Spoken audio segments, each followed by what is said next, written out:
વડનગરમાં છેલ્લા ઘણા સમયથી રોડ રસ્તા પાણીની લાઈન નાખવા માટેનું કામ ચાલી રહ્યું છે, જેને લઈ અને સ્થાનિક રહેવાસીઓમાં રોષ ભભૂકી ઉઠ્યો છે, કારણ કે ગોકળ ગતિએથી ચાલતા આ કામને લઈને લોકોમાં રોષ જોવા મળી રહ્યો છે। પાણીની લાઈનો પર વારંવાર ખોદી અને બદલવી અને રસ્તો બંધ હોવો, જેના લીધે પ્રજાજનોમાં આક્રોશ જોવા મળી રહ્યો છે।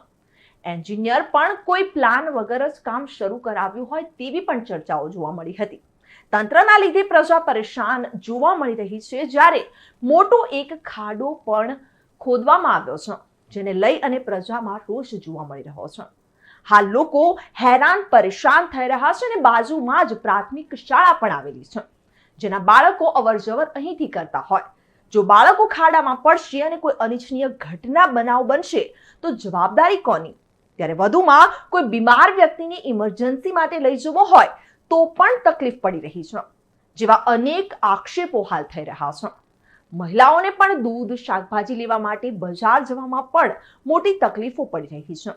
ત્યારે વારંવાર રજૂઆત કરવા છતાં પણ આ ગોકળ ગતિનું કાર્ય જલ્દીથી પૂર્ણ થતું નથી। કુમાર હરજીનભાઈ ત્રિવેદી, નરનારાયણ મંદિર વડનગર।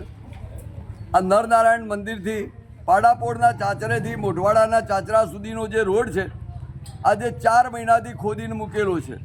એક વખત પાઇપલાઇનના ખાડો તમને દેખાય છે, એક વખતે પાઇપલાઇન નાખી રોડથી 3 ફૂટ અધ્ધર રોડ પાઇપ નાખી, જ્યારે અને હવે એનો વિરોધ કરવામાં આવ્યો કે રોડ તો પછી આ મહેલાઓનું પાણી, ઘરોનું પાણી ક્યાં છે, ઘર ઊંચા બનાવવાના, એ રોડ ગમે તે એમની મરજી ભાવે એ પ્રમાણે રોડ બનાવી દે તો એ ચાલે નહીં। બીજું કે નગરપાલિકાના અને કોન્ટ્રાક્ટરોના કે ઉપરના અધિકારીઓના કોઈના વચ્ચે કોલોબોરેશન છે જ નહીં કે કયું કામ ક્યારે કરવું, કેવી રીતે કરવું, એની કોઈ સૂઝ નથી। જ્યારે આમ જનતા બૂમ પાડે ત્યારે હાથ અદ્ધર કરી અને પોતપોતાના માથેથી એકબીજાના માથે ઢોળી દેવાની વાતો કરી રહ્યા છીએ। આજે અમે 6 મહિનાથી આજે અહીંયા હેરાન થઈ રહ્યા છીએ।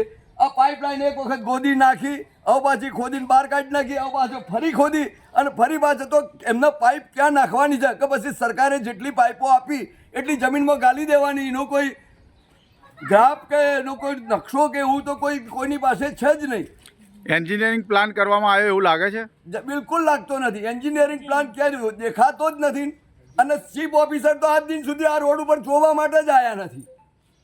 કોઈ અધિકારી જોવા આવતા નથી। બીજા અધિકારીઓ આવે ત્યારે બીજા રોડ ઉપર ગાડીઓ ગોઠવી અને બસ પ્રેરણા સ્કૂલને પ્રાધાન્ય આપ્યું છે, બરોબર છે, એ અમારા ગામનો વિકાસ છે, પણ પ્રેરણા સ્કૂલમાં જવા માટે રોડ બનાવવાનો છે તો કોન્ટ્રાક્ટરો વચ્ચે, પાલિકા વચ્ચે, સરકાર વચ્ચે કોઈ પણ પ્રકારનું કોલોબોરેશન તો હોવું જોઈએ ને કે કયું કામ ક્યારે કરવાનું છે। એવી તો કોઈની પાસે સૂઝબૂઝ છે જ નહીં। નથી આવતા, શાકવાળા નથી આવતા, અમારે જવું કેવી રીતના નથી? 80 વર્ષે હેડવું સીધી હોય।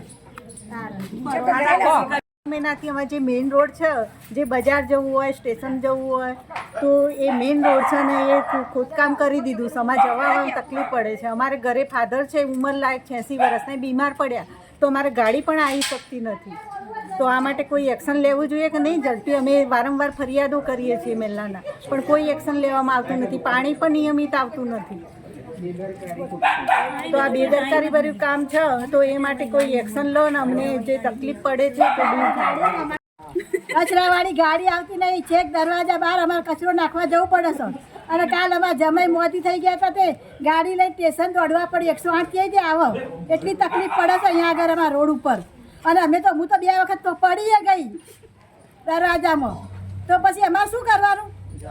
કેટલા મહિનાથી કામ છે? 2 મહિનાથી આ રસ્તો તોડ્યો છે અને કોઈ જોવાય આવતું નથી। અમે તો ઘરમાં પાણી આવે છે, એટલી તકલીફ પડે છે। બોલો હવે શું કરવાનું? વોટ હવે તો આપીએ જ નહીં। હવે ઘેર ઘેર રોટ લેવા આવો છો અને પછી કશું કરતા નહીં અને ગટારો તોડી નાખી છે, બધું ઘરમાં પાણી આવે છે બધું।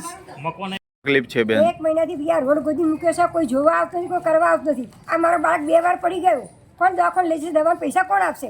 આજે મેં ઘઉં મંગાવ્યા, આજે હું લેડી થઈને આજે બોરી મારી તાકાત ઉચકીને અંદર લઈ જવાની। મેં બાજુવાળા ઘેરથી બધા માણસો ભેગા કરી હું ઘઉં ઘરમાં લઈ ગઈ, મને કેવી તકલીફ પડી હશે આજે? આજે તમે આજે મોદી સાહેબ એવી ગણતરી હું કામમાં સારું કામ કર્યું, કોઈ જોવા જ નથી, જ્યારે કામ સૌથી કરવા જ નથી આવતા। આવું કેમ ચાલે? થોડું ધ્યાન રાખો અને આજે ઉંમરલાયકમાં ધ્યાન રાખો। આજે બાળકો પડી જાય, કોણ જવાબદાર રહેશે?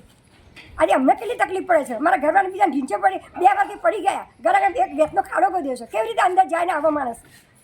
જરા જોવા આવો તો ખબર પડે ને કે માણસોની કઈ તકલીફ પડે છે. કામ ચાલે છે તે આ બધું કેવું કરીને મૂક્યું છે. કોઈને આવવું જવું કેવી રીતે ફાવે? નાના છોકરાને સ્કૂલે જવું આવવું કેવી રીતે ફાવે? અમારે તો ઘઉં આવ્યા હતા તોય માણસ નોકર બોલાવી અને પછી ઉપડા આપણે એટલો મોટો વચ્ચે ખાડો કરીને મૂક્યો છે. તે કેવી રીતે આવવું જવું? આવા પ્રોબ્લેમ સોલ્વ તો કરવો પણ અઠવાડિયેથી ખોદીને મૂક્યું છે. કેવું કરવાનું? એક મહિનેથી થઈ.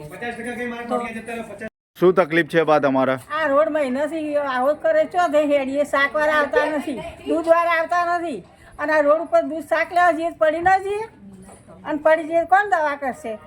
રિપોર્ટર વસીમ મંસૂરી સાથે ચક્રવાત ન્યૂઝ વડનગર.